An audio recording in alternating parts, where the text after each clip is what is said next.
телевизийн 19 цагийн мэдээллийн хөтөлбөр эхлэж байна. Анхаарлаа хандуулна. Улаанбаатар хотын төв зэгт байрлах хүүхдийн паркт 6 компани газар эзэмшдэг гэсэн мэдээлэл байгаа. Тэгвэл эдгээр компаниудаас Seoul Group үндэсний соёл амралтыг хүрээлэн компани тус газрыг ямар зориулалтаар эзэмшдэг нь тодорхойгүй байна. Анх 1965 онд хүүхдийн паркийг өргөтгөн хүүхэд залуучуудын парк болгон байгуулахаар болжээ. Ингээд 35 га талбайг хамарсан газарт энэхүү парк өргөжин дэлгэр болсон байна. Гэтэл өнөөдөр тус газрын 4 га агал тоглоомын талбай эзэлж байгаа бол 31 га талбайг үндэсний соёл амралтыг хүрээлэн компани эзэмшиж байгаа мэнэ. Энэ компани нь 2005 онд тус газарт бүх насныханд зориулсан амралт зугаалгын зохистой барихаар Монгол-Японы хамтарсан төслөөр байгуулагджээ. Гэтэл Японы талаас уг гэрээ зөслөгдсөн бөгөөд үүний дараа Benet Foods Group эзэмшихэр болжээ. Энэ нь тухайн үеийн нийслэлийн иргэдийн төлөөлөгчдийн хурлын дараах Болормогийн тушаалтай байсан гэж байна.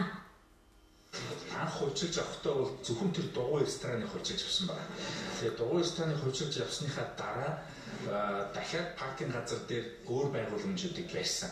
За энэ өөр байгууламжуудыг барьсныхаа дараа үндэсний соёл амралтын хүрээлэн ХГК-гийнх нь өөрийнх нь эзэмшил одоо хүүхдийн паркын захиргаа байдаг одоо залгаа байшинг тухайн барьсан байгууламжуудаараа бол сольж авсан гэсэн одоо маш тодорхойгүй хууль бус байж болохоор энэ зүйлийг үл ярьсан.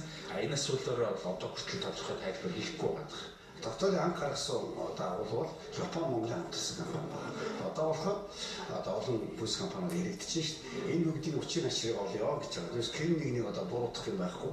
Одоогийн байдлаар NCS Group, Шунхлай, Мак компаниудын эзэмшлийн газар хүүхдийн паркт хамааралгүй гэдэг нь тогтоогдсон байна. Харин Seoul Group болоод үндэсний соёл амралтын хүрээлэн компани эзэмшиж байгаа газруудын талаар тодруулга өгөхийг нийслэлийн засаг дарга Монгол Улсын ерөнхий сайдаас Монголын залуучуудын холбоо хүслээ. Түүнчлэн сүүлийн үед хууль бус газар олголт лицензийн асуудал ихээр яриад болсон. Тийм учраас цаашид Монгол орныг хамарсан газар нутгийн аврах хөдөлгөөн өрнөх юм байна.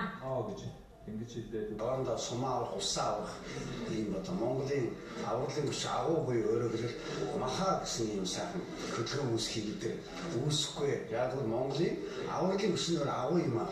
Эдгээр гарц зүй шударгын ярьдаг. Цэвэр сахилтаа үнэхээр үнэнч сэтгэл зүйтэй хүмүүс шүү. Хэн нэгний буруу үзээгүй гэдэг л одоо би дахин хэлээд байгаа.